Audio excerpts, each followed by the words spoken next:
همسة القلب. بنخاف. بنخاف. عارفين ليه؟ بنخاف لما ما نحسش بالأمان، وإن في لحظة ممكن نتخان. بنخاف من الأيام اللي كنا عايشينها ومطمنين واتقلب الميزان. بنخاف من غدر أقرب الناس لينا، ومن كسرة الظهر والقلب اللي اتهان. بنخاف على اللي معانا واللي مننا، واللي ما قدرش التضحية وعشرة السنين والأيام. يا وجع. يا وجع القلب، ووجع الروح، والوجع اللي جوانا، ووجع الأيام. شايفين الناس اللي معاكم واللي حواليكم؟ للأسف شايفينهم بعينينا، لكن اللي جوه قلوبهم صعب يتشاف.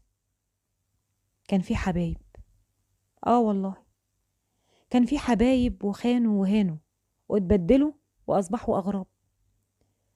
صحيح الشكل ما اتغيرش، بس المضمون أصبح حاجة ما تتصورش. كانوا حاجة وأصبحوا حاجة، ومش حاسين للأسف بنفسهم، ولا شايفين اللي منهم، ولا مقدرين حتى حزنهم. يا خسارة، يا خسارة بجد.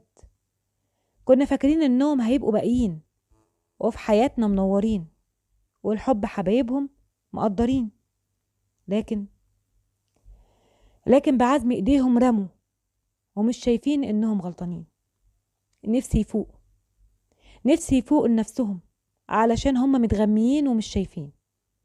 بيبيعوا الغالي بالرخيص. والله بيبيعوا الغالي بالرخيص، وللأسف مش حاسين. وقول يا رب.